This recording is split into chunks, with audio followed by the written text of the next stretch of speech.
up, step up and get it. Lace up, face up, I'm here to win it. It's for my city, and the team coming with me. Headed for the championship, even if the road is long. Legends pave the way for us. Nothing in this world can take it from us. Don't underestimate our generation when you see us coming for ya. And when you knock me down, I'm getting back up. Cause when I step on the floor, you know your time's up. I'm on my way. Detroit basketball. What up, though, everybody? Welcome back to another episode of the King and Deuce Show. King, what's going on, bro? Hey, man, what's going on? We got some new fire to talk about today. Yes, sir. Yes, sir. So we want to thank everybody for tuning in. Like he mentioned, we have some things we are going to discuss tonight. So you guys make sure, as always, hit that like, subscribe button to stay updated with all things Pistons. So let's get to it, bro. Let's talk about it, man. So today we had a jersey release. Jersey release, man. For those who don't know, today the Pistons officially released their City Edition jerseys for next season. I know some of you guys, well, a lot of you guys have been really buzzing about these right here on the screen. I got a few of them up here for you guys. And Natalie Kerwin, Pistons sideline reporter, confirmed that these will be the official City Edition jerseys during last game's broadcast against the Kings.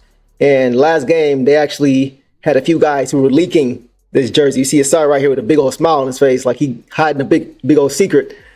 But yeah, in the chat, let us know how you guys are feeling about these jerseys, because I've heard a little bit of back and forth as far as how people are feeling, but we want to hear from you guys. So let us know in the chat how you're feeling. Give us some fire emojis, give us some thumbs up, thumbs down, whatever it is. But as we're doing that, I want to ask you, bro, how are you feeling about these new City Edition jerseys for next year?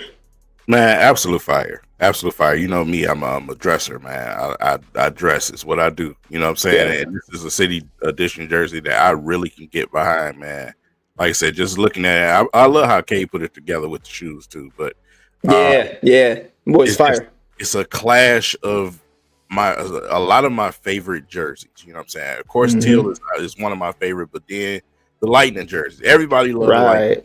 You know, even if you play NBA 2K, you still pick the Lightning. Right. So that's fire. I mean, absolute dope to throw those together. Then the slick black look over top, man, is perfect. Right, man. That's what I'm at, bro. Like I like them because I'm gonna be real. These are one of my favorite jerseys I've ever seen. Like these is one of the best ones I think I've ever seen, and it's not just because it's new. It's not the shock and awe for me. I'm just really looking at it compared to a lot of the ones you've seen before. Because for me, bro, this is a combination of my two favorites, right? The black and teal, and more importantly, my favorite of all time, the Thunderbolt jersey, bro. Like I love that jersey. I've always just been attracted to that jersey, bro. So, and this one has lineage and history too. It's not just because I like the design. Like shout out to Greg Kelser right here in the left, rocking one here. These were actually introduced in 1981. You can see Chauncey with the updated one in the middle that the Pistons wore in their glory days in the 2000s.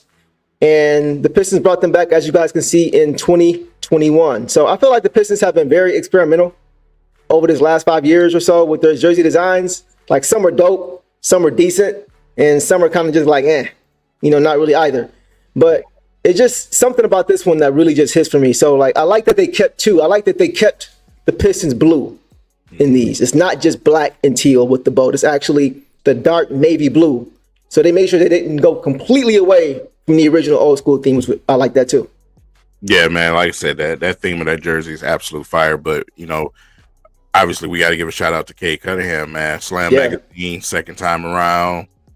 This one is even more fire. I love the long red mink and the red Cardis, but this jersey has just got the city buzzing right now. It's been something that the fans been waiting for. We've experimented with all type of things, man. We had the Burners can jerseys. We had all type of things going on in the past. So this one here, this is a hit. This is definitely a hit. I can't wait to see the Pistons, man. I don't know if we're gonna do a court to match it or not, but I cannot wait to see the Pistons hit the floor in these jerseys.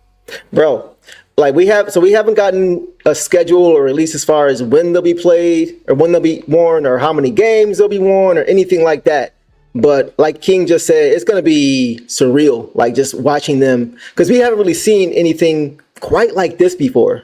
I think that's the difference too. It's like it's different. It's very different. We've seen a lot of retreads with the color scheme and things like that, but this one is like it's like that balance of being something we haven't seen before, but also not too far outlandish and getting away from who we are at the roots as far as how the jerseys look. That's why I think it's perfect. I think it's a perfect balance. So, like King mentioned, guys, along with the jersey release, there was also a release article from Slam Magazine that featured Cade, and it was a really good article, bro. I read the whole thing, and Cade talks about a lot of things. He talks about his journey, last year's historically forgettable season, and of course the breakout year that he and the Pistons are having this year as a whole. So we're not going to read the article here, but there was one quote from that article that really stood out to me, and I'm going to throw it on the screen for you guys to see. So this is what he said here. I'm going to take this off so you guys can see. So he said, if you guys look at the top, you can see, I enjoyed watching the fans enjoy watching us play more than anything. I can remember last season so many times we'd mess up, you look in the crowd and everybody's shaking their head. It was just sick. Now we have a big play or something. I look around and there's so much laughter. You can really see people having a good time. And that was one of the main things that I wanted to do coming to Detroit. Start us getting back to winning. Like, that's awesome to me, bro. That's awesome because it just shows that he cares. Yeah. He cares. The fact that, he is actually saying things like, I would look into the crowd and see that. That's never something that you want to hear from your star player. You know what I mean? So it just says a lot about him really caring about wanting to turn it around, about embracing this as his team. This is his city now, and he really just wanted to make it right. And so I'll give him a lot of credit just for, like he said, not jumping off the boat and just, staying to the course and really just making sure they did the things that were needed to turn this thing around. So I give him a lot of credit for that. Yeah, definitely got to applaud him for that, man, for embracing the city the way, not only just him and, his family, man, everyone that's close to him, the way they embrace the city. Yeah. Has been dope, man. So shout out to them as well. Also, in that situation, man, like I said, just as a fan, being in the crowd from last year to this year is just a different atmosphere. It's why I talk about so much about the playoffs. The playoffs are going to be nuts. They're going to be absolute crazy. Yep. And it's just a whole different world, man. I can't wait for Cade to experience that because, looking in the crowd right now is a great thing. But once he looks in the crowd in the playoffs and once he hears that building, it's going to be an absolute madhouse. And, this building was designed for playoff contention because we can't forget outside. They have the monitors outside for people outside, similar to what Toronto does in the playoffs. So it's going to be thunder from outside and inside. So if you don't have a playoff ticket, listen, go down there outside the arena and enjoy the game, man. The atmosphere is going to be fire. So I can't wait to experience it, man. And I'm looking forward to it. Bro, you just said something that we're going to get to later, but because you hit it right on the nose, I got to address it. You talked about Cade not having seen or even felt a playoff experience, not even just anywhere, but just here in Detroit. You know what I mean? And I think that's going to be an advantage for all of these guys. That's honestly what I think is going to put them over the top if and when they play the Knicks. It's just the fact that they will have played 82 games or 41 games in this building, right? So they're used to it being a certain way. When they feel it turn up a notch in the playoffs, I think that is going to do a lot for them. For a young team, fresh team, just having that extra burst from your team when you know the pulse of the crowd, and then you can feel them move to another, you know what I mean? Like you can feel them literally trying to uplift you. I think that's going to take them to another level. And I think that is going to be the X factor for them winning against them. So we're going to get into it later, but I think that's going to be very, very important that you mentioned that for sure. Yeah, man. Like I said, it's just looking at the growth of this team and everything else is like, for instance, okay, get into it. In the playoffs, even though we didn't do fairly well the last playoff series we look at, you had KCP, Andre Drummond, and all of those guys. You've seen a sea of white or a sea of blue everywhere. You know what I'm saying? It's like it's camouflage almost. Player like Cade, I think, is a player that rises to those type of occasions. You know what I'm saying? And I mean, it don't matter the situation. He's always going to be cool, calm, and collective. You know what I'm saying? Yeah. Whether it's a close game, tough game, whatever the situation is, he's going to be cool, calm, and collective. Right. I expect him to rise, and not only him, but players like Isaiah Stewart, Ron Holland making plays. I'm looking for those guys to just embrace that and suck all of that energy from the building. But at the same time, our opponent is going to have a really tough time. Yeah, they are. We're going to get into that part, you know what I'm saying? But they have a really tough time, man. So, like I said, I can't wait to see Cade in the playoffs and just to go ahead and flourish. I did have one more graphic for him. Oh, yeah. Let's do it. Let's do it. Oh, no. I'm sorry. Here we go. Oh, my God. Get that out of here, bro. My Get bad. Out of here. I'm sorry. We had a glitch in the system, y'all. I don't know what that was. I apologize. I thought I had another graphic. I think we just saw some rage bait on the screen, so I'm gonna go ahead and leave that alone. Act like it wasn't even there. He just can't get through one show without trying to troll me about LeBron and MJ. I can't stand your tail. See, he was doing good, man. He was doing so good, he had to go and mess it up, bro. Shout out to William McGregor, man. We appreciate you guys for being here, man. Shout out to y'all, man. Shout out to y'all. Yeah, Wayne Ellington, Luke Kennard, yes, Thon Maker. Yeah, y'all going back. Exactly what I'm talking about. My brother calls him Thong Maker. Yeah, man, we definitely looking forward to it as well, Keith. We appreciate the $20 donation too. Yeah, man. Yeah, whether it's the Knicks or the Pacers, we don't care. Whoever is, like I said, man, don't make me go down and tell y'all how it's gonna be done because I will tell you how it's gonna be done. That's how we hear. Because I have my own theory too. So maybe before we get out of here. If we get enough engagement tonight, we'll give y'all a full rundown of what we feeling, like in depth. Like I've had a lot of thoughts about these playoffs, and I have not really revealed them yet. So we'll see. Right. Should we do that tonight? Y'all let us know. So let's get into the playoff push, bro. Let's get into the playoff push. But definitely shout out to Keith. You got a great name, bro. Fellow Keith right here. Y'all, everybody know me as Deuce. My real name is Keith, right? Derek, Keith, John. Yes, I got 3 first names. Don't kill me, whatever. Don't judge me, but you can trust me. I promise you. But we're going to get into this playoff push, man, because definitely some things that I want to address, and I know you want to get to too. So, bro, let's get into the playoff picture, right? It's been a lot of speculation, a lot of projection about who we're going to play, what it's going to look like, how many games, who's going to be available, right? A lot of different things. So if you don't mind throwing that graphic up there for me, King, I just kind of want to get into... There we go. I want to kind of get into these playoffs and take a look. And let me take this off first so we can see the full thing. There we go. All right. So the Pistons playoff picture right here. It is becoming clearer and clearer by the day, guys. And it's looking more and more like we are going to play the Knicks in the first round. And the Pacers are going to draw likely the Bucks in the rematch from last year. So for those who have followed the show, either King or I've been saying for weeks now that the Pistons are going to finish 6th when they were in 5th. And they were going to draw the Knicks. But King, how are you feeling, before I go any further, how are you feeling about a potential matchup against the Knicks? Are you feeling like that's the ideal matchup? We talked about it before, but for those who don't currently know, how are you currently feeling about a matchup with the New York Knicks? Well, obviously, best case scenario. You don't want to go against Boston or Cleveland, right? Those guys are way down the totem pole. We're not trying to look backwards, right? But moving upward, if you're going against the Pacers, it's like I said, it's a team that is a potential rival for us, right? It's been history there.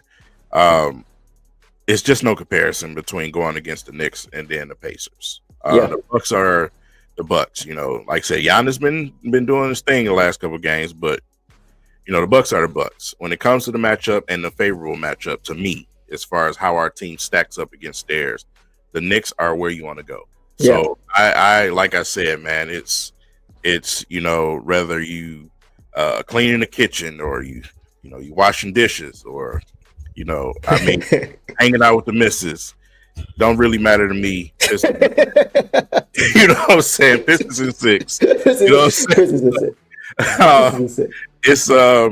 It's a situation where I just think the Pistons really have a real legit chance to come out with some grit, man, and some energy and fight this team and come out with a victory. That's just where it is. You see what Williams said? Lions need an edge, over the edge, Pistons in 5. That's just what it is. I love it. That's I love it. Appreciate you, William. That's hilarious. Man, okay, so I'm not mad at you, bro. Like I agree with a lot of what you said.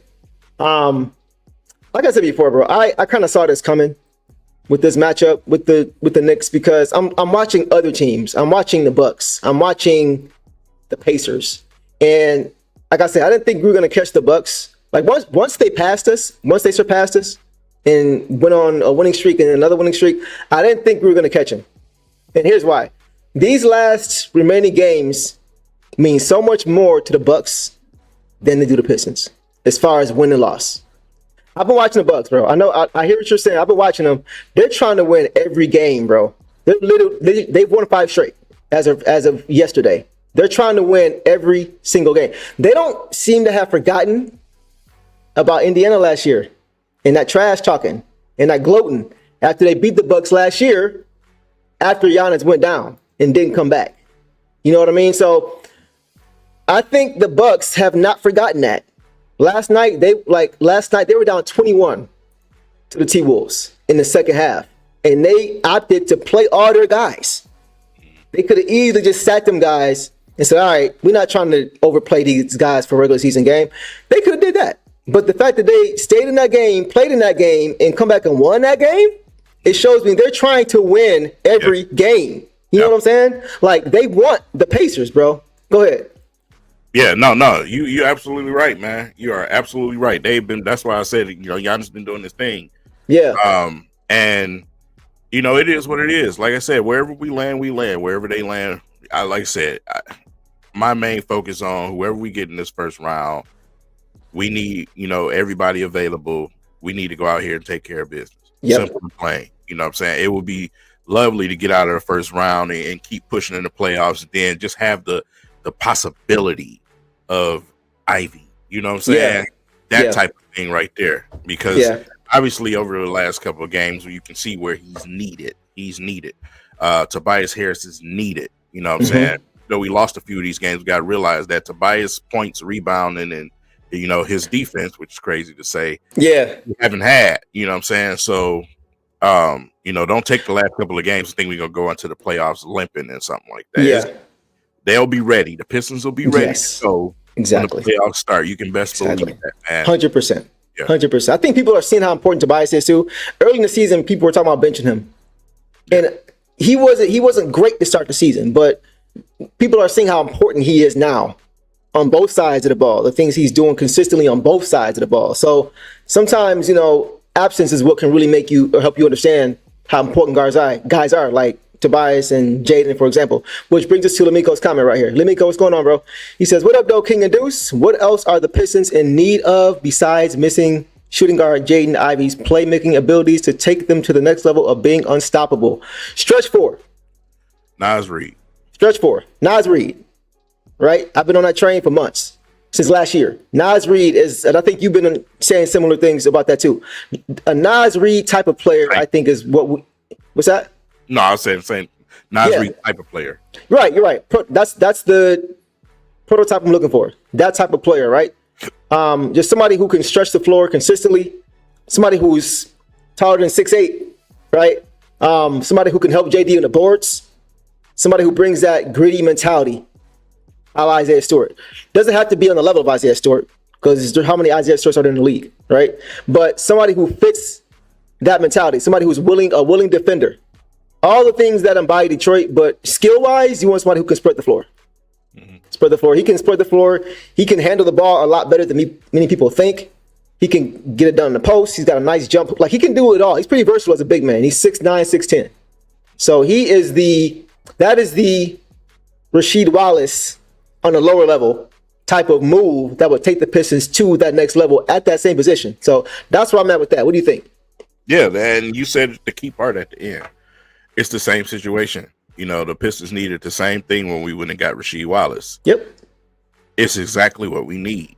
We need a true legitimate big that can play some defense, but at the same time, go and get you some buckets. Right. Do some rebounding. So pose another threat on the offensive side of the ball. That's what makes you unstoppable. That's what helps you.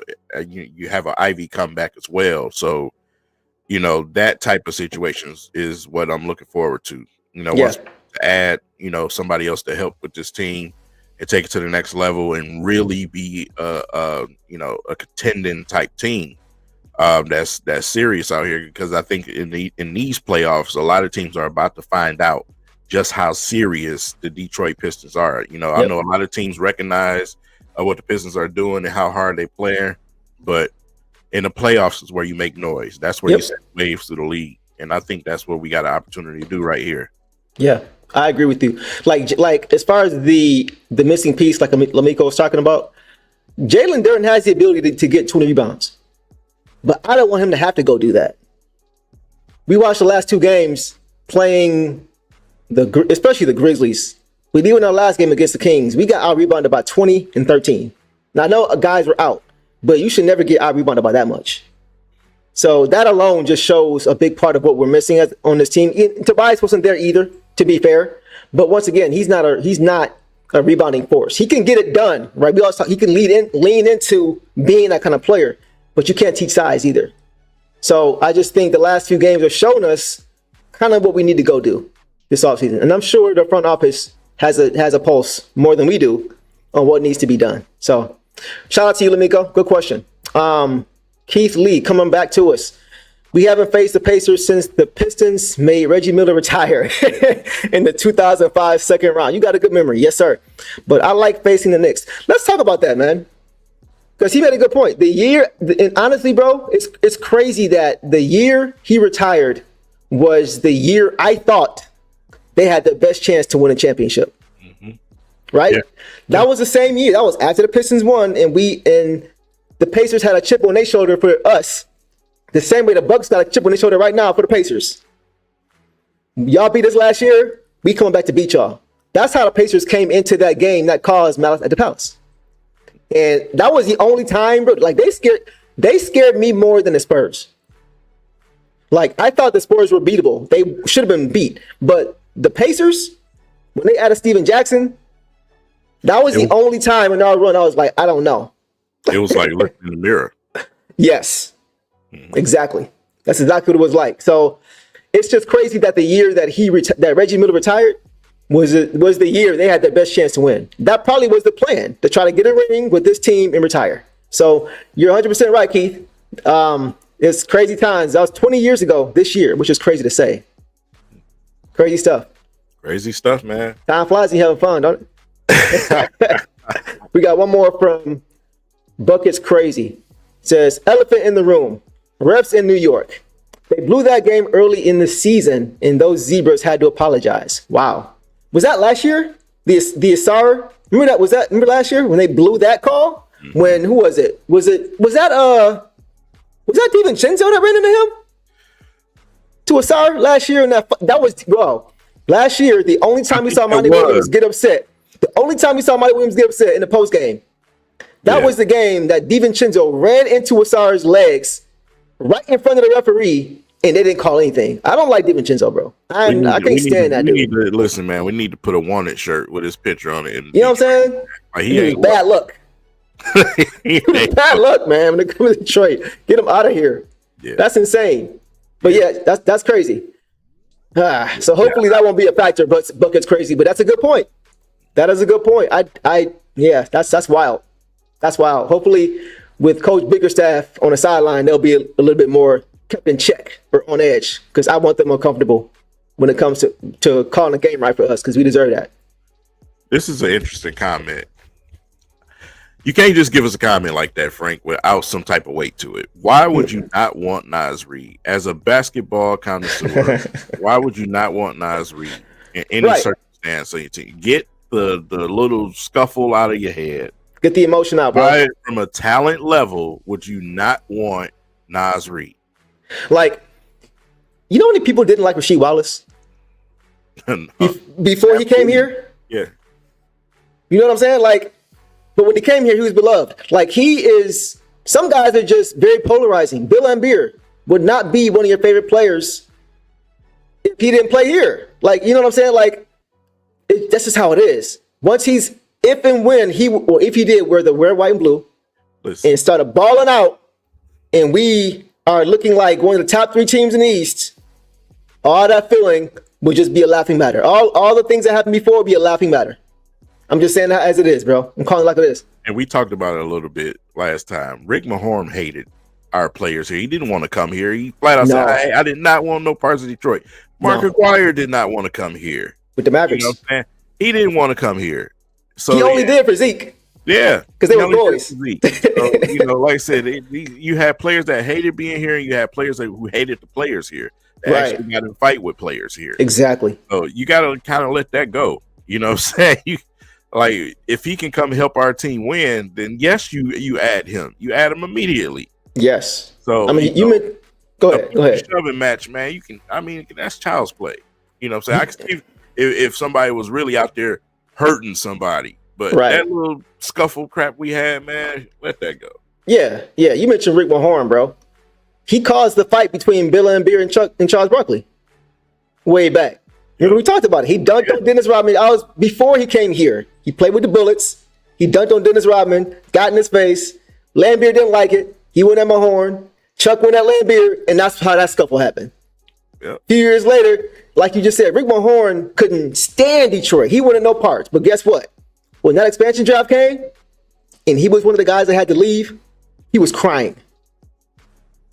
So things change when you actually go to a team and have success, like winning championships. All will be forgotten if that is what eventually happens, if a guy like that is added to the team. Telling y'all. I knew it was coming. What we got?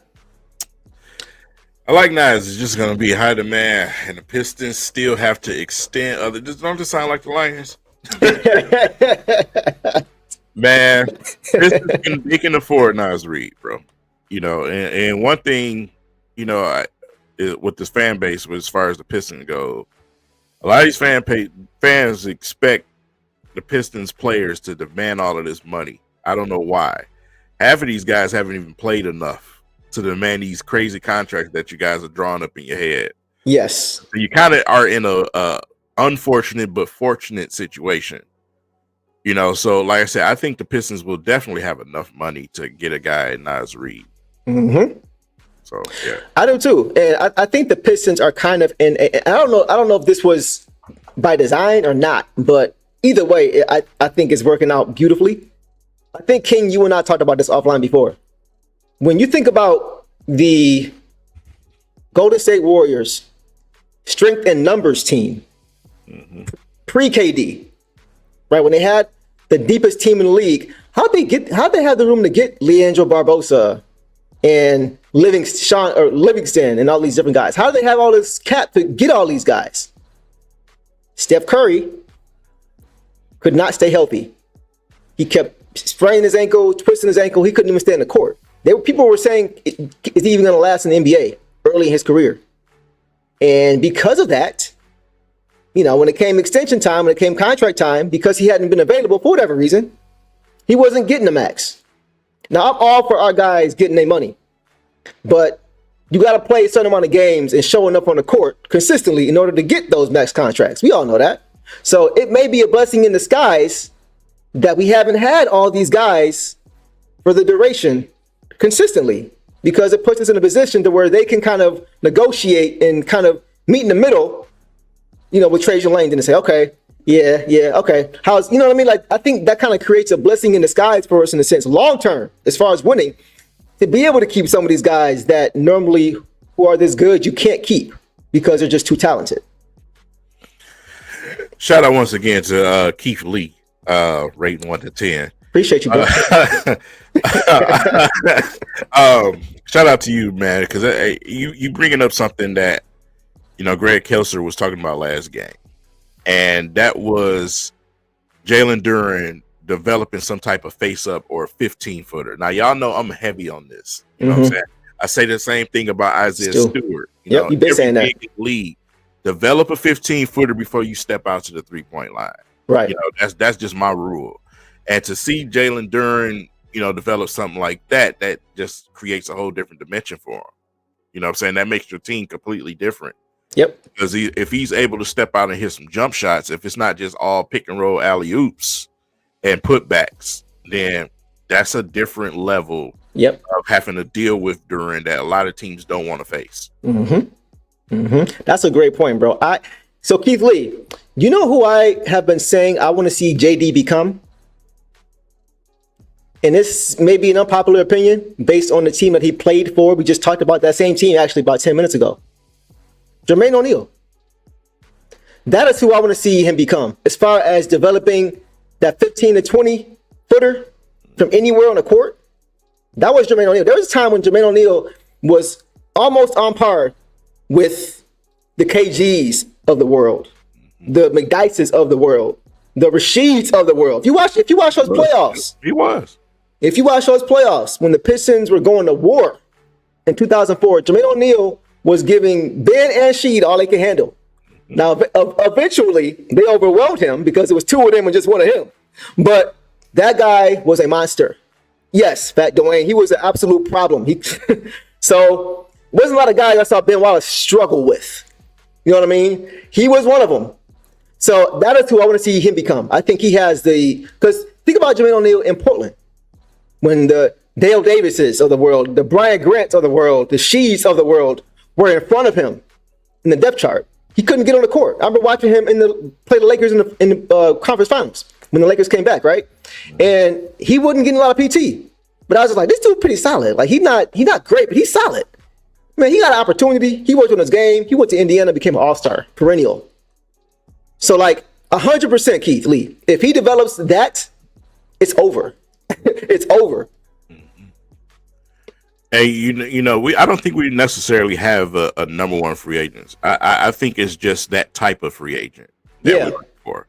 You know, I've seen names come up like Bobby Portis as well. You know, I like that.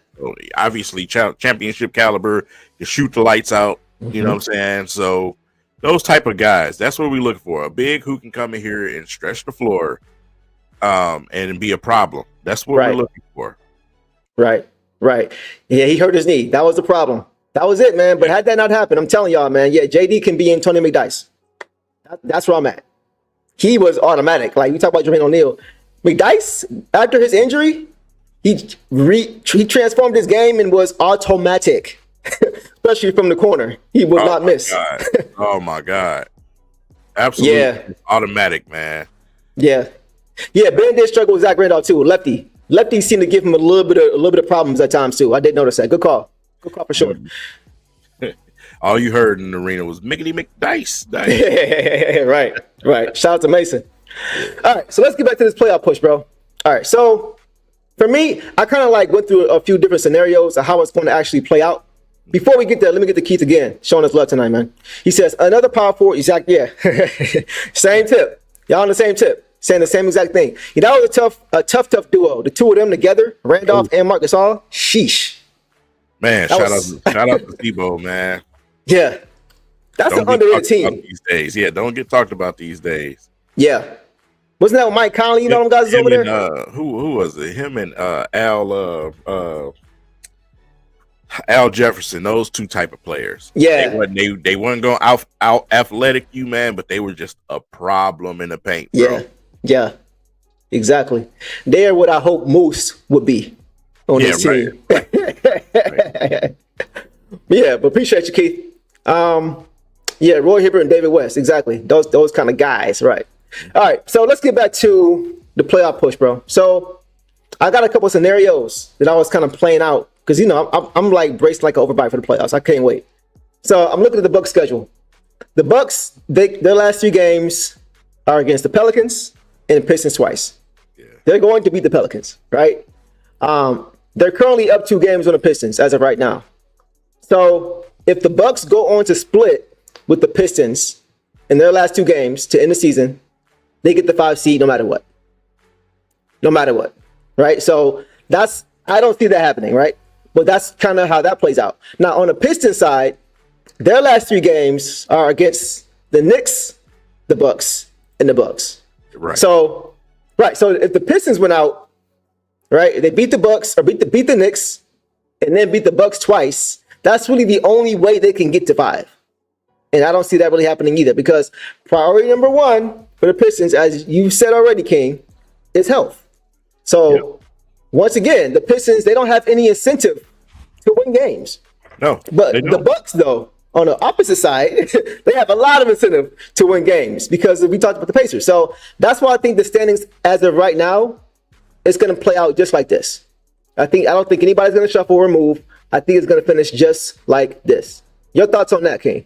Yeah, totally agree. I don't see it moving no way, shape, or form. There's no reason for the Pistons to go out here and play like their life depended on it. We good where we at. You know what I'm saying? Let's just go up against the Knicks and start getting ready and prepare for that. Let's just make sure that we are healthy going into this playoff series. Right. That's the main focus. Exactly. Here's the thing, though. Another thing. It is possible. I saw some people this morning saying this. It is possible the Pacers could move to 3. But it's a very slight chance. They're down 2 games, too. They're down 2 games or 2 games back of the Knicks. So the Knicks would have to lose their last 3. And the Pacers would have to win their last 3 because the Knicks had the tiebreaker. So they can't tie. So the Pacers have the Cavs 2 of their last 3 games. Tough. Right. And the Knicks play the Nets their last game. So in a nutshell, get ready for the Knicks. That's who we playing. Yeah, definitely Knicks, man. Like I said, get ready, Jalen Brunson. Get ready. Now I will say they did look good last night. I was watching the game against them in the Celtics. I felt like the Celtics were kind of cruising though. I ain't gonna lie to you. It felt like the Knicks were playing harder than the Celtics were, and the Celtics were pretty much controlling the game the whole game. So Yeah. they looked okay, but I still think the Pistons are going. I've called it already. I think the Pistons are going to win that series against the Knicks. The Celtics are as light skinned as their leader, man. They don't right now.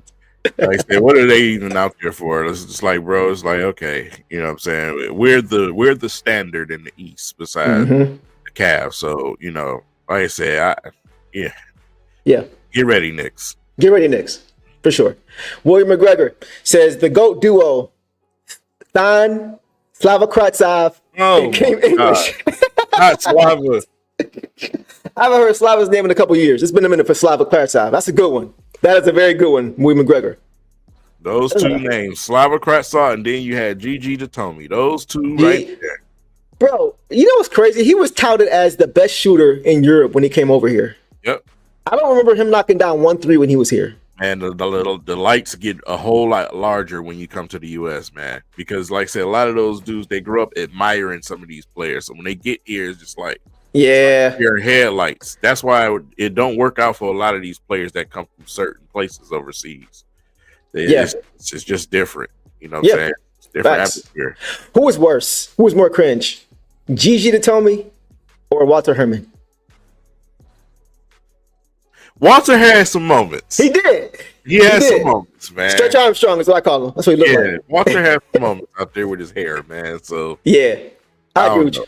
Yeah, Gigi was a big disappointment. He was terrible, bro. Like did he ever get off the bench? I'm like, we got our own Ginobili now and everything. Man, this dude come over here. Well, I thought Delfino was going to be Ginobili too. Yeah. I thought he was good. Carlos, he was nice. He was nice. I don't know why he ever. I don't know. Man, I used to call him Dracula, man. He had moments.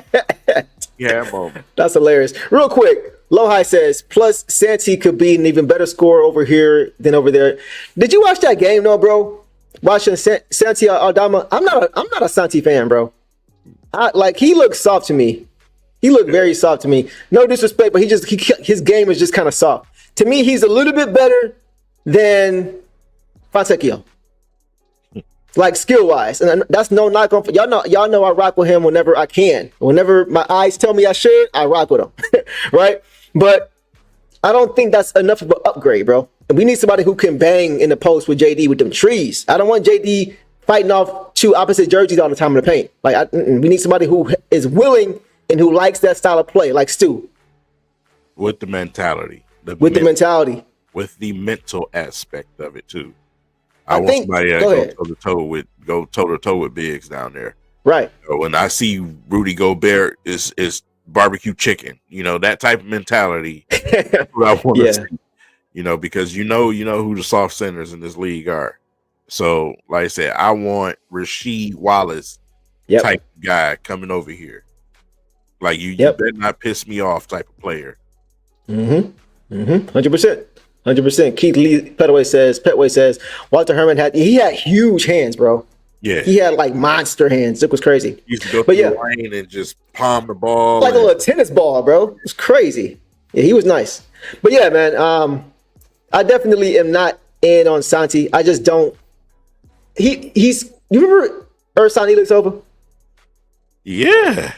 To me, AK-47.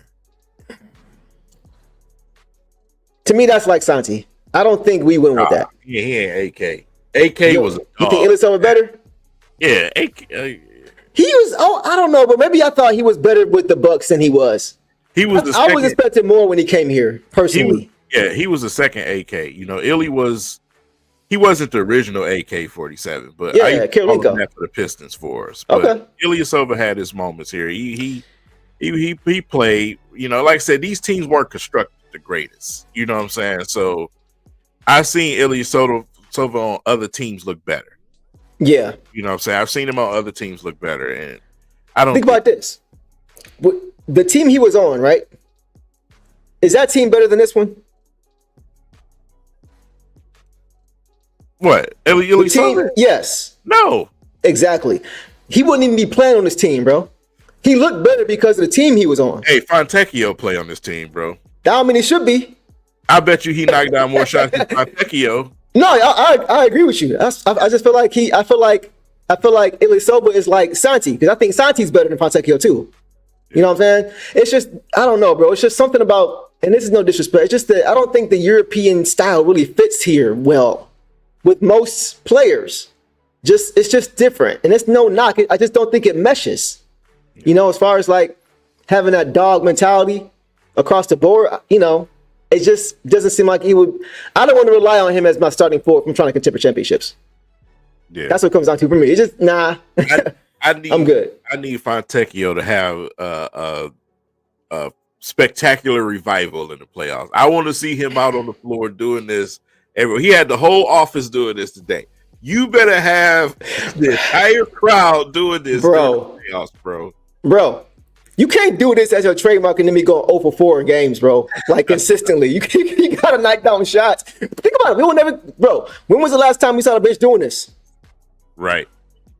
He ain't knocked down shots, wide open shots. Like you gotta knock him down if you're gonna be, you know what I'm saying? So, like you said, bro, if he has that resurgence that we saw from last year, if he brings that Fontecchio, we're winning the first round, no doubt, no doubt. You know what I'm saying? Like if he can bring us that energy and punch the way he did last year, consistently, yes, absolutely, we're not losing the first round. It's just I don't know what it was. Maybe because I was thinking, was it just the second half of the season that had me thinking, like, was it not enough of a sample size for me to really see what he is? Right. I don't know, bro. It's just I saw immediately, like this season, that it was not the same player, and I don't know why. Maybe it was his surgery that he had or what, but he just doesn't look the same to me. And it's sad to see that. I'll take a cheap Trey Lyles, Chest Ready says. I wouldn't mind that. I wouldn't mind it. You know, cerebral player, just go out there, do what he do, and that's it. That's what Trey Lyles is. They got a lot of those players over there in Sacramento. Yeah. And he's reliable from 3. Yeah. I actually like Trey Lyles. I thought he was put in an unfair spot coming here, asked to do what most players had been in the past asked to do, more than what they're capable of. And you know what I'm saying? Be here. Yeah, he didn't. Yeah, it was obvious he want to be here. You know what? You're right. So I don't even know if I want him now. You know what I'm like? Because you only want to be here when things are going well. Like, I mean, from an athlete standpoint, who want to go to? I get it. I get it. You know what I'm saying? It's no, you're right. I respect. That's fair. That's fair. I mean, at least it shows you want to win. That's fair. That's true. You got a point there. I'll take it back. Moonwalk Pride says we're beating the Knicks easily. I don't know about easily. Guys. Easily now. Don't be disrespectful. Yeah, let's not forget now. Like these boys can still play. I just think the Pistons are going to overwhelm them. But my question to the chat: how many games is this series going? If we get the Knicks, how many games does that series go? And who do you think wins it? Because everybody doesn't think that the Pistons are going to win. Most do, but everybody doesn't. So how many games? King, let me ask you, how many games do you think this series might go if the Pistons play the Knicks in the first round? My pick is 6 and Pixie Sticks. Pistons and 6. I got 6 games. I think the Pistons going to figure it out real quick. Obviously, we got to go to the Madison Square Garden first. But Madison Square Garden is not a place where people play less. They're motivated to be historic in Madison Square Garden. So I need Cade to put up 60. I think we're going to go to Madison Square Garden right away and steal a game. They come back here and take care of business. And I think that's what's going to swing the series completely. Okay. It looks like a lot of people agree with you, bro. I'm seeing a lot of 6 in here. You would think it's a Drake sample. 6. But everybody is saying 6. And honestly, I'm still torn. I'm kind of like high-low. Low-high, I'm sorry, I'm butchering your name, bro. I kind of see it going 6. I don't have decided if I want to say 6 or 7, though. Because I could see it going 7 and the Pistons winning on the road. The Pistons have a better road record this year than home record. I could see him going in the MSG, Cade going crazy, and then winning that game on the road in Game 7. So that's kind of where I'm at right now. That's kind of where I'm at. Now here's a question: the X factor for the Pistons in the playoffs. Mm-hmm. I think Beasley gonna go crazy. Yeah, I think he may be the biggest X factor. Go ahead. Not only Beasley, I think he's gonna be the biggest X factor, but you're going to see the playoff version of Tim Hardaway Jr. too, who you've been seeing over these last couple of games. I think he's ready now. He's ready to go. I think those two guys are going to be huge for us because they're going to provide that punch that we need for our shooting. Okay. Spreading the floor, spreading out the offense, because now you and like I say, you're going to have Tobias Harris back as well too. True. So yeah. Devon says you can wear Timbs, call your friends. You can turn to Ben 10. Pistons gonna win. Pistons in 6. Yeah. All right. I have X factor. That's a good question, bro. I'm gonna go with Stu. I think Stu is going to absolutely shut down Cat and frustrate the mess out of Cat. And I think once that happens, everybody else is going to be put out of position to have to do more. And it's not gonna work. I think he's going to be he's the X factor for me, bro, in this series. I think he's gonna not shut him down, because you can't really shut Cat down, but I think he's gonna have a game where he just shuts him down. That's interesting you say that, Stu, because I think Duran's actually gonna dominate Cat. Ooh, okay, talk about it. Why? Because of the type of player Duran is. You remember Drummond used to make Cat his little woman. So every time he don't like conflict, man. And Anthony Edwards used to be on him at every press conference, like, stop fouling, because you just put your chest out and play defense. Right. It ain't Cat's game, man. That's not his game. Don't that make you think Stu would do that, though? Because, Stu is more vocal. Stu is more in your face. Okay. They both are. I think they gonna bully him. Duran gonna be slamming all over this dude, bro. Yeah. I truly do believe that. It depends on the officiate. I'll say that. There we go. Under the officiating. That's why we brung it up before. The officiating plays a part in everything in this entire series. And the NBA, you have an opportunity. You got an opportunity to have some ratings rise. Your rating sucks. It sucks. Yeah. To be honest, it sucks this year for a reason. The NBA it's not the same, and the fans ain't going for it no more. Right. In these playoffs, your officiating crews need to get off the pedal. Right. Stop with the fouls, man. The pity-patty fouls, the flopping, the everything else. Let these players play. Let them play. And we all know in the playoffs, it's a different kind of whistle. They're more apt to let guys play. So the playoffs favor teams like the Pistons, who are physical, because the whistle isn't always going to be there. So if that stays consistent, that also favors the Pistons this playoff. So we'll see. Just Eve313 says, I think this is where Holland makes his name. Interesting. You know what? That's interesting because we talked about it, King. Ron Holland, when he comes into the game, defensively, he's not really guarding forwards. He's guarding guards. Mm-hmm. Guards that are supposed to be quicker than him, laterally and north and south. Like the Peyton Pritchards of the world, even guys like Tyrese Maxey, guys who are not big or tall, but just speedy and quick. He stays in front of them, bro. Yeah. He cuts them off. He moves his feet. He is a really good defender with his feet. So I think I could see him. I could see Asar. I could see a lot of these guys thrown at Brunson and making life a living hell for him. So I like that take. Just E313.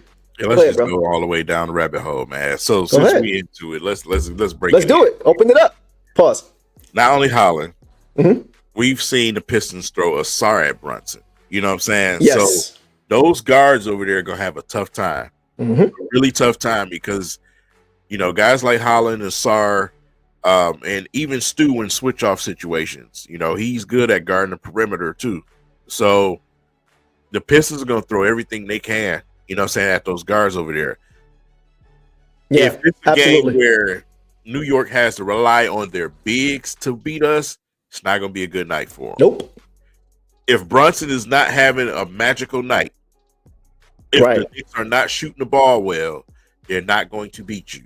They have a legit chance defensively to really, they can shut this team down. If they really come and bring it like they need to bring it, they can shut it down. We get a decent whistle, man, watch out. Watch out. Real quick as an aside, I saw this Carib 9408. Hey guys, just joined. Shout out to you, bro. If Detroit wins both games against the Bucks, who has the tiebreaker? It depends on what happens in the game before that. The Pistons play the Knicks tomorrow and the Bucks play the Pelicans. So that's really gonna decide. If the Pistons, if both teams go into the last two games having both lost or both won, then the Pistons will have to win both games, and that it's going to be really tough because first it's head-to-head matchup tiebreaker, and they will be tied 2-2. Pistons right now are 0-2 against the Bucks, so they'd be 2-2. Then it goes to conference record, and I think it's also division record. Division record would also be the same at 7-9. So then it'll go to conference record. And I think at that point, the Pistons would have a half-game lead on the Bucks, which will put them at 5. I think that's the only way they can get there. It's got to come down to this tiebreaker, that tiebreaker in order for it to play out that way. So we'll see what happens. After tomorrow's game, we'll talk about that more, Carib. So come back tomorrow for that for sure. Yeah. All right, bro. So we got some good ones. It really could be anybody as far as X Factor. It could be Ron. It could be Stu. It could be Sasser. I saw somebody said Sasser. He could go off and have a 25-point game in the playoffs. He scores a bunch of. So if he gets hot, I can see him going off. But it could be anybody. It really could be anybody. Yeah. It's going to be the battle of the benches, too. Yeah. You know what I'm saying? The reserves is going to be pivotal, too, in this series. So, like I said, the Pistons going to have to bring it, man. They're going to have to be ready to go. Yep. They're going to have to play their game, play their style of basketball. Don't let New York, get them into trying to have a shootout battle. Go out there, play defense, man. Put pressure on them because that's what they don't like. Right. Yeah, OG's been balling, but he's not playing tomorrow. OG is not playing tomorrow. OG is out. I think he's ducking Cade. And also, Josh Hart is also not playing tomorrow. He has runner's knee. I don't even know what that is. Like, what is that? I don't even know. But those guys are not playing tomorrow. So I have no idea how tomorrow's game is going to play out. I think the Pistons may have Cade and Tobias available. So I don't know if the Pistons are going to win that game. I really honestly, guys, think that both teams are just kind of doing like this with their cards right now. Yeah. And not showing anything because they're going to play these guys in a week and a half. Yeah. So they're like, all right, let's just get this game over with. And then, that's what teams do. They sit guys, so you can't really, it's kind of like calling a timeout before inbound pass. Like they're trying to see if they can get anything before it actually happens. So we'll see. It's going to be interesting to see. Yeah, man. Like I said, the Pistons are going to have to come out like a house of fire. Come out on fire, man, and get on these dudes early in this playoff series. But speaking of fire real quick, I want to take a quick 20-second intermission and hit you guys with some heat, man. The Pistons also dropped some heat today and, with the jerseys, but my cousins over there at Culture Detroit, man, they got some new Pistons shirts over there. They had a major hit with the Lions shirts over there, but now they have the Pistons heat for you guys. So let's take a quick look. Let's do it. 1228 Griswold, downtown Detroit. They have the Detroit Pistons That is an actual piston right there with the basketball in his hand. That shot's fire. But they have the Detroit Pistons gear down there on display in the window in all sizes available. I gotta give me one of those.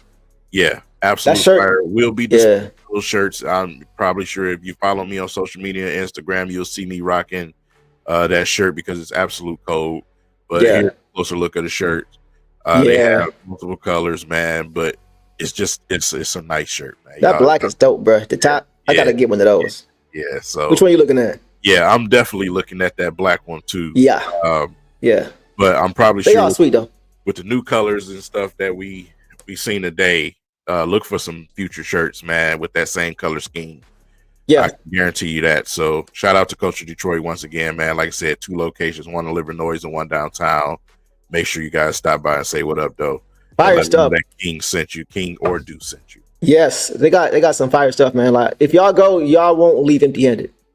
For real. Like, yeah. You'll be glad you went. I'll leave it at that.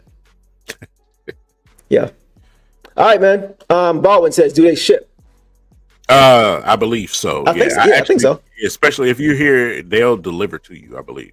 Okay. Yeah. And that's just not with that, the clothes. They obviously sell all type of exclusive shoes, exclusive snacks, everything else. So yeah, man. Cool. Shout out to the Coach of Detroit, man. Yeah. Final thing, bro. I think we mentioned this already, maybe not, but the Pistons' final game of the season has now been flexed to ESPN. Yeah, against the Bucks, right? Yeah. So everybody's curious about how this is gonna finish. When was the last time the Pistons had one of their games flexed to ESPN, the last game of the year? Like, has that ever happened before? You got that's being flexed. You got stuff being moved to NBA TV. You haven't seen this in I don't remember, man. Yeah, you got to go back 20 years. To when Keith was talking about earlier, when the Pistons was playing the Pacers, back during those days, the glory days, is the last time I can remember anything like that happening. So there's some unprecedented stuff from the last 2 decades that we're seeing right now with this Detroit Pistons team, man. But the playoff race definitely has a lot of people's attention. That's what that tells me. I gotta give a shout out to Shaquille O'Neal. He hasn't been in the Pistons fan base favor lately, but he picked Beasley for 6th man of the year over Pritchard. So listen, bro. I know Pritchard is on that bum squad that you love to represent to the Lakers, but I appreciate it. He on Boston. Oh, he on Boston. I'm tripping. Yeah, Pritchard. Yeah. No, I would not like the Lakers if he played over there. Yeah. Stand Pritchard. You hate Pritchard. I can't even rock with it, bro. Because just last week man, if Eric Vincent, our dog, was on the show right now, he would be having a field day with Shaq right now. Yeah, that dude is not a fan of Shaquille O'Neal. Because, Eric is a purist when it comes to journalism and doing his job. Like, that's what he's about. So, like, when he hears somebody like Shaq saying, I don't even watch his team, and you get paid to watch these teams, like, you're literally saying, here, take my credibility. I don't watch it. Literally. I mean, over the years, over decades, I've heard that. I've heard Stephen A say, I don't watch them. They don't give me a 10 reason to watch them. I get it. I get it, but at the same time, it's still disrespectful. Man, somebody handed him some notes. Yeah, that's what their job is. They give them notes. They're robots. They're not authentic like us guys, right? Yes. They're robots. They're told what to say. They say what they're told. That's just how it goes. But, yes. Shaq and Charles Barkley, man, they'll be sleep sitting up there trying to watch. They can't stay awake for 5 minutes. Yeah, bro. Like it was wild. Like to hear them go back and forth, like from week to week. It's like they literally don't remember what they said a week ago. It's kind of scary. That's why it makes it hard to really take into consideration what they say. Shaq is still, like I said, still got PTSD. He in the doghouse. I ain't gonna say I don't like Shaq. Like everybody loves Shaq, man. Shaq is hilarious, dude. I'm not gonna sit here.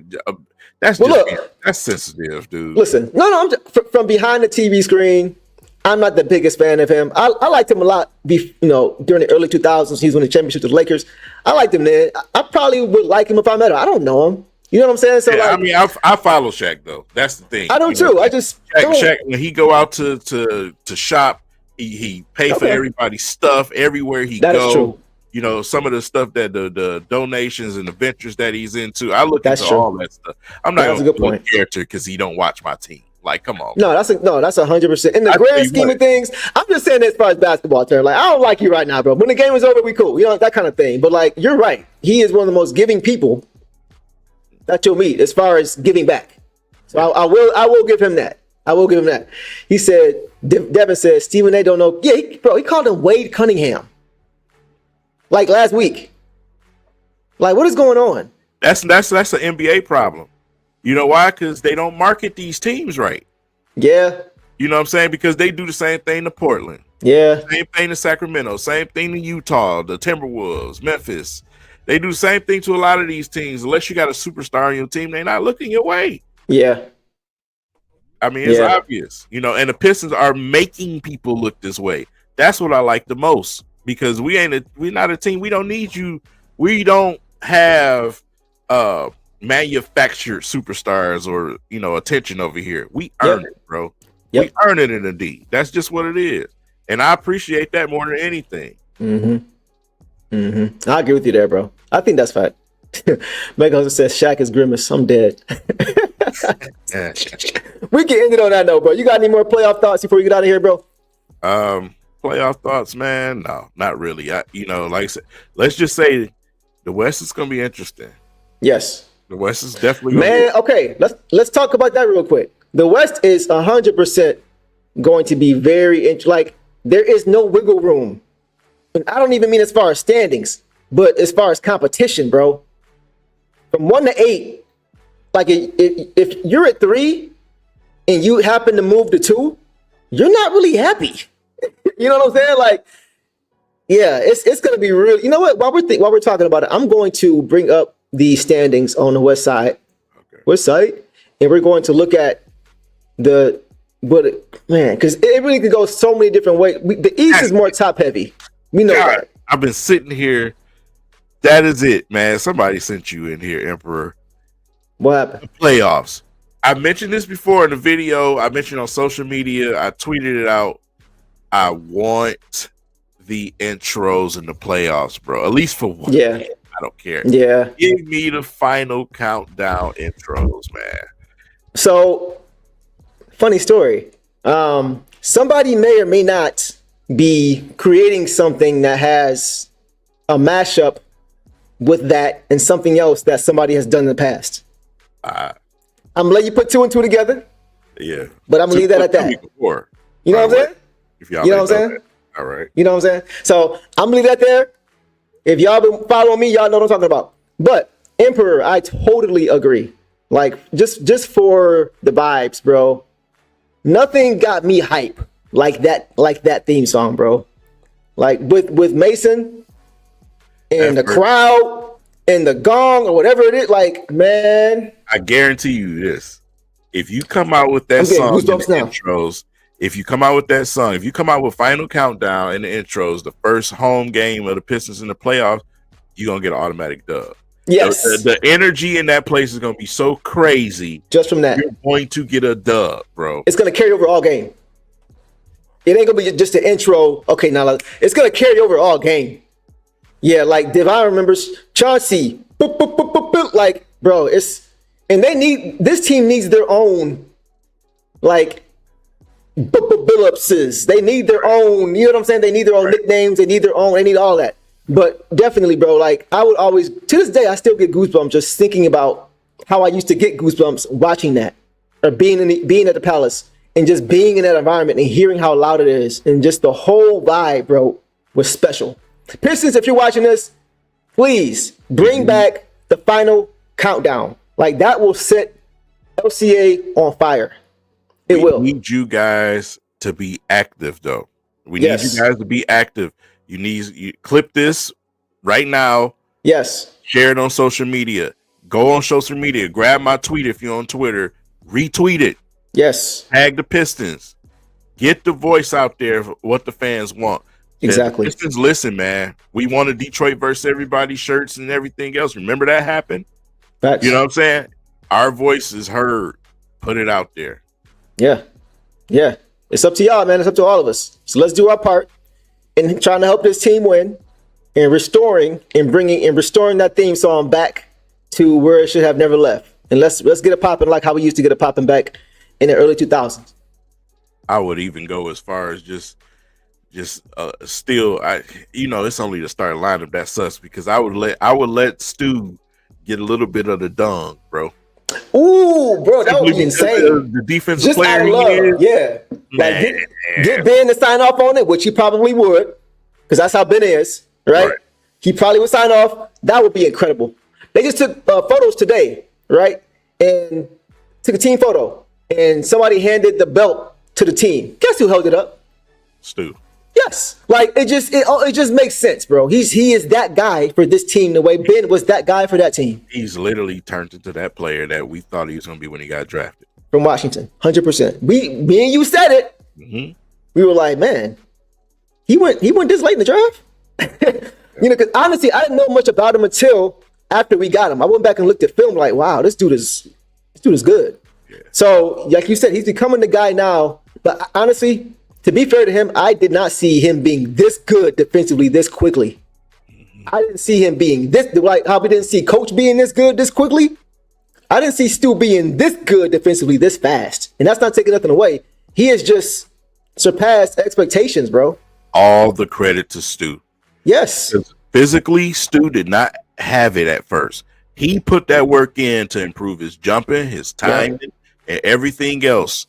He put that work in. Right. And like I said, he's on the same timeline. When Ben Wallace came into the league, he was athletic already, but it took him a while to become Ben Wallace. You know what I'm saying? Stu is on the right timeline, bro. 100%. He's getting better. 100%. And as much as we're not going to stay on this, as much as we've all fairly or unfairly talked about the number 7 pick in that draft, Killian Hayes wasn't what we thought he would be. Fine, right? And that wasn't his pick. But guess who else got picked in that draft? Isaiah Stewart. Yep. So you win some, you lose some. You know what I'm saying? So let's just keep that part of it in consideration too. Look at the whole picture. But yeah, that would be dope, bro. If they were to allow the Gong to come back for Stu, that would be incredible. Imagine, once again, like the rest of these guys, you talked about how the playoffs take you to another level. Imagine what that would do for him.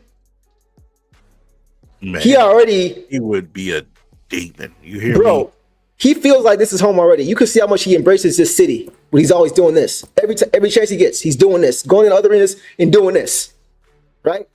He embraces Detroit, man. So if he continues to get that embrace back in ways like that, that's only going to be reciprocated in harder play and more effort than what you're already getting.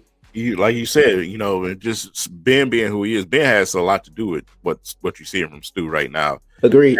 Because Ben is very active with the Detroit Pistons, especially in the practice facility. The moment I seen Isaiah Stewart do his fingers like this and reach up and lock arms with Jalen Duren, JD, I knew exactly what was happening. Yep. I knew exactly what would happen because obviously JD is connected to Rasheed Wallace himself. Yes. You know what I'm saying? So when I see the connection between those two, because everybody doesn't know what that means. Nope. You know what I'm saying? Like you had to be there. You had to speak that language, that body language, or see that body language. Because there wasn't really a theme for that. They didn't have a name for that. Yep. You know what I'm saying? It was just the thing that they did. It's kind of like, for my MCU fans, I know I got some MCU fans in here. It's kind of like Winter Soldier when they said, Hail Hydra. Like, you knew what the code was. When me and King saw them do the arm lock, we was like, wait a minute. Mm-hmm. They had to get this from somewhere, bro. They were trying to develop that culture. They've been watching film or they've been talking to previous players on previous teams. They're adapting and becoming exactly down to stuff like that. They're adapting. Well, Isaiah Thomas said that. Isaiah Thomas said that the bad boys actually went and met with the Pistons in the locker room. That's right. That's right. Yeah. That's right. The other Pistons, they're definitely involved. You know what I'm saying? When they're in town, they're really involved with these guys. That's what you need. That's why I want to see some of them come back into the building in certain roles because you need that inspiration. Because if you look at the way that we built this team, the style of the team that we have, that's important. Right. You need to have that around. So like I said, Ben Wallace just being around, it was, man, big time. 100%, man. I am praying they bring that gong back at some point. Man. As like that was probably the most profound thing I heard you say all night, bro. That had me feeling the way. Just okay, I'm gonna reach out to Mason. Do it. Let's do it. We can both do it. I'm gonna reach out to Mason. I'm gonna reach out to him on social media. Okay. I'm gonna say the first Stu Block in the playoffs at the Palace, play the gong, man. Play that would be crazy. Ben Wallace clock gong, man. And don't even like really put it out there. Just do it. Yeah, just do it. Of course, get it cleared and all that. Yeah. But if you could get that cleared to do that and you just heard it and Stu just heard it. Yeah, that was set LC on fire, bro. For those who remember, the Pistons need to hire. Listen, man, I'm available 5 days a week. Give me a job, man. I'm telling you, I would have that place rocking. You hear me, man? Rocking. Hey, Marvin said, "King and Deuce, tell Ivy to work out with Rip, man." That man, listen. Shit, two of the speediest guards I've ever seen. Go ahead. For me, the rip of our team right now is Beasley. Oh, for sure. The way he moving around and run around screens and get that ball, and the way they set picks for him, right? Rip Hamilton, bro. Facts. It's not mid range; it's more 3-pointer, but it's still Rip. It's still Rip. One more question, then we get out of here, bro. Yeah. It may be a little bit early to say, but whenever I'm thinking about it, I got to talk about it, right? With y'all and King, everybody, right? I was just thinking, Malik Beasley, right? He's broken the Pistons record for threes in the season. He's got 300, I think, in 303. He in the club with the four. With Steph, Clay, James Harden, and Anthony Edwards just snuck in there. Yeah. Like last game, right? So the previous leader was Sadiq Bey. Our guy Sadiq Bey. He had 211. That was a record. Beasley's going to finish with 311, bro. Or more. So with that, I'm gonna ask you guys. Probably saw me talk about this before. I'm gonna ask you, King. Is Malik Beasley the best 3-point shooter in Pistons history? In a single season, yes. Okay, but you don't think just pure shooter? He's he's the best. Because I was thinking about it. I still haven't decided yet, but I think it's a fair question. I just think it's a fair question. You got to look at how he's getting them, of course. The more you start going backwards in the ages, is more 2-point shooters than 3-point shooters. You know what I'm saying? So I can give him, based off of the short time that he's been here and the way he's projected, I can give him that ahead of time. And that's where I'm at, because I'm thinking about guys like Allen Houston, Joe D, of course, Stack, Terry Mills. Right. Got John Barry, like shooters. Yeah. And I'm like, that's why doing projection conversation. Yeah, but it's like they weren't shooting it at this rate, bro. Like he be going 9 for 13 from 3, bro. Like I said, that's why I said they shot threes, but they didn't shoot. Back in the day, basketball wasn't played like that. You didn't shoot that many threes like you shoot today. So that's why I kind of, when it comes to eras, I hate comparing eras. You had a 2-point era, you had a semi-3 era, then you have this era, which is 3, 3, 3, 3, 3. You know what I'm saying? So, in this era and the projection where he going, I give it to him in that sense. I feel you, Casio Iro. I'm not mad at this. Like Allen Houston shot 42% one year. Yeah. So I'm not mad at that. On way less shots though. When you start shooting 10 plus a game, what's that looking like? Maybe it's better, maybe it's not. Some guys, when they shoot more, they make more. Some guys the opposite way. The shorter attempts, the more the percentage grows. You know what I'm saying? And you got to think too. You got to be in condition. You got to be in great condition to be able to get up that many threes and make that many threes consistently. You got to be in great shape. So I want to give him credit for being in great shape. Professional, man. All right, one more question, bro, and then we're out of here. How do you feel about Daniel Gafford as our third big? I would love Daniel Gafford on this team. I would love Daniel Gafford on this team. I always respected this game. Yeah, he's a tool man. That's what he is. And like I said, those type of players, they fit here. Yeah, they fit here. So it is what it is. Only thing I wouldn't like is that he doesn't have the ability to stretch the floor. Yeah, right. That's the only thing. That's why I want a guy who can do both, like a Nas Reed, like who can defend and who can shoot, right? both sides of the ball. But I wouldn't be mad if we had Gafford. He got finals experience. I would say the player that you bring, give me at least a 15-footer. Okay. Give me at least a 15-footer. Because you've been saying that about who? In the playoffs, I want to see if, shout out to JB Bickerstaff. I want to show you guys these right quick. But shout out to JB Bickerstaff. Of course. I'm interested to know if he's going to do this idea that I'm about to give you guys. Hold on, give me 1 second to pull this up. Mm-hmm. Is the lineup going to look a little different at times in the playoffs? Simply because you have the ability to stretch the floor in Isaiah Stewart. Is there times where you're going to see Stu be able to stretch the floor out there with Durant? Is my question. I would like to see that in the playoffs because that's something that you haven't really seen this year. Even if it's in short spurts.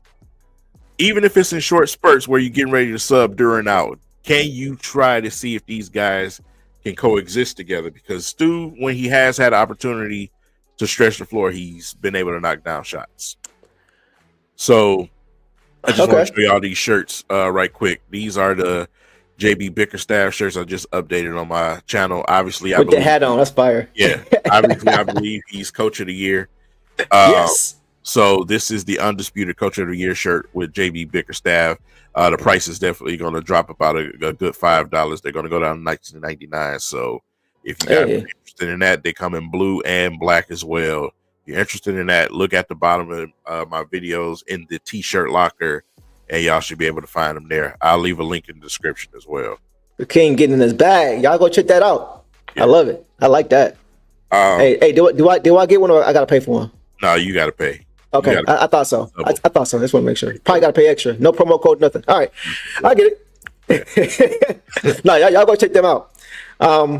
Yeah, as far as Stu and JD, right? I like it in theory. I just don't like what happens when you go to your bench. Like I said before, I like Paul Reed, but I don't trust Paul Reed as my third big. And well, see, that's why I say even if it's a short. Like, for instance, what Ivy and Cade was doing at one point. Where staggering. A short point and stagger it, just, give it a short little amount of time just to see what it looks like. Because for me, you're taking a look into possibly a situation where, say, if you don't get Naz Reid, say if you can't get some of these guys go elsewhere. Right. Where you say, hey, let's draft a kid and then let's see if Isaiah can move to the 4. I just want to see what it looks like with these two. Because I feel like Isaiah can really become a player who can consistently knock down that 3. Oh, for sure. At least good enough for him to coexist out there with a Durant. And that 36, 37, 38%. Right? Yeah. That helps your lineup as far as your starting lineup. That helps defensively. Yeah, you're right. So you're right. I would do that after we got another big, third big. Because you think about it, right now the Pistons don't really have a true 3 big rotation. I mean, Paul Reed is the third big, but a lot of the times he only plays when there's foul trouble. You know what I'm saying? A lot of times you see JD and then Stu. Back to JD, back to Stu. Only time you see Paul Reed is when there's foul trouble. So, like, I'm with you on trying it. I just want to make sure when I do that, my third big is somebody who I'm comfortable with, and I'm not really comfortable with Paul Reed right now. So I'm with you, but I'm not doing it until they get that other guy. You know what I'm saying? Yeah. Yeah, because Paul Reed is, that jump shot is tragic. It's not even just a jump shot. It's like, and he plays hard. It's just, I don't think he has enough impact for me. Maybe he's not given enough opportunity. I don't know. I haven't seen enough, I don't think, to have trust that in a playoff situation, I can trust him. Maybe that's because of the minutes and not being enough there to see, but he might surprise me. Who knows in playoffs? But from what I've seen, it's just not enough. And I understand it's hard to get a rhythm when you don't have a lot of minutes and all that stuff, but certain guys in limited minutes could still just come in and just be impactful. I didn't really see that. So I'm just not really sure about Paul in that third big spot. But I'm with you. I would like to see that. I think long term, JD and Stu could really be nice. Long term. If you get that third guy, you know what I'm saying, who can help you. So we'll see. I feel you though. Yeah. That's all I got, man. Yeah, that's all. All right. Okay. We can end it there, guys. Well, listen, that is a wrap for tonight's show. You can probably catch King. You catch me tomorrow for sure. Probably King too. Tomorrow night post game after the Pistons-Knicks matchup. We're going to have a lot to talk about after that one. It'll be a lot clear with the playoff picture. And King and I will also be hosting a show with Eric Vincent once all the playoff matchups kind of fall into place and are finalized next week. So look out for that as well. And as always, make sure you guys subscribe and like for more content like this. And as you guys know, we appreciate you for showing up and showing out. And Detroit versus everybody. Till next time. Peace.